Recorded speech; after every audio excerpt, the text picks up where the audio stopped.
Hi. So I haven't done one of these in a while. Sorry about that. But I kept meaning to do one and then things got in the way. Which I guess is a good thing, rather than me not doing anything and therefore not having a reason to make a video. So I'm just going to tell you about what happened last week, because it was a very interesting week.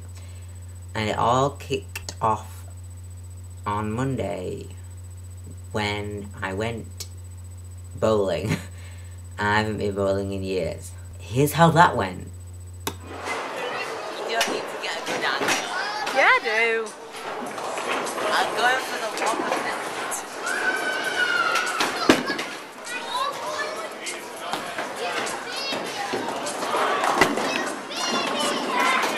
Well done. Is that 7? Oh, that's 8. Yeah, you've only got 2 left.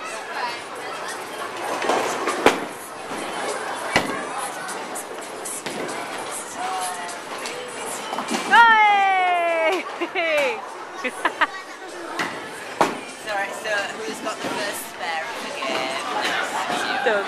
And then you, and I'm still got to get one. So yeah, I didn't do too bad. I think I scored 72.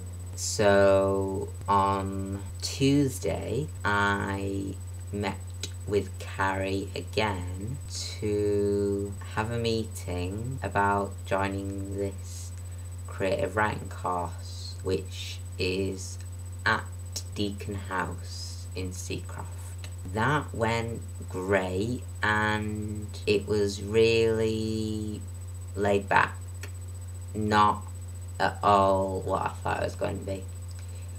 And that started on Thursday. So on Thursday morning at 10 o'clock in the morning, I got there. Despite it snowing for the first time in weeks. It was like the first time I had to do anything this year. And we got through all that snow and it just decides to snow again. So this creative writing course is very close-knit. There was only 5 or 6 other people and everyone seems a bit intellectual. I don't feel intellectual.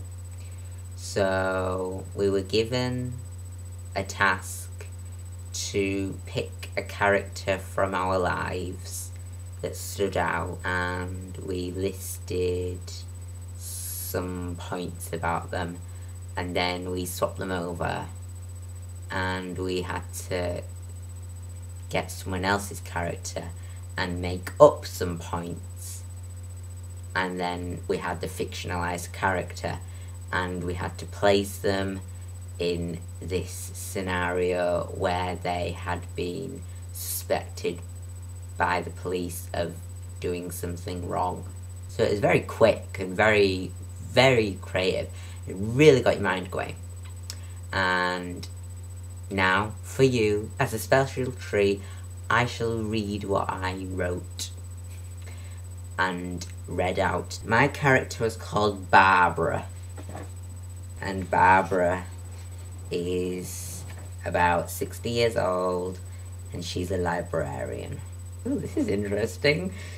Fictional corner on the vlog today. Stepping into her hallway, Barbara removed her scarf and paused with her hands on her jacket, wondering if she'd only end up putting it back on to go out again. She was restless and impatiently tapped her clogged foot as she thought about the events that had transpired that morning. She couldn't recall now why she had done what she did. It just seemed at the time the right thing to do.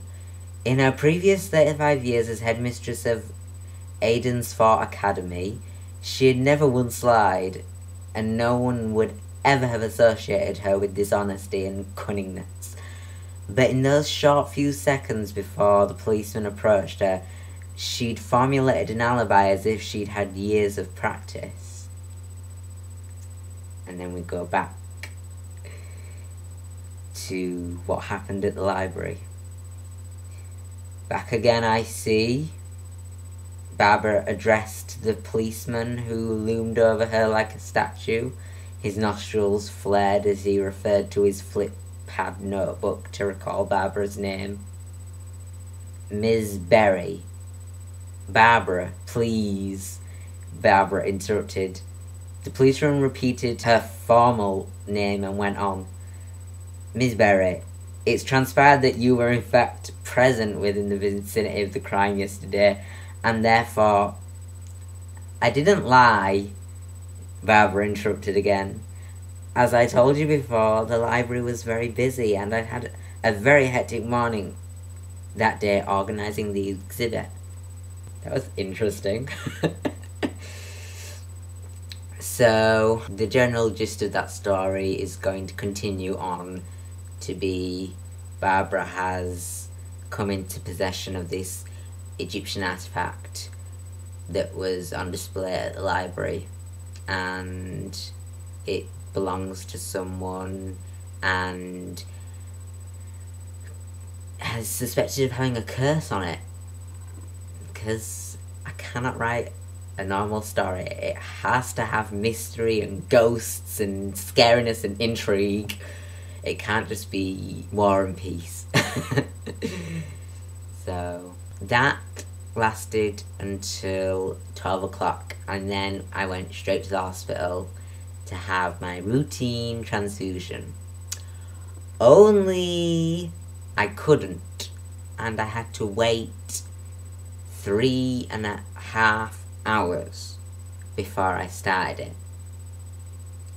And then I got a blood infection.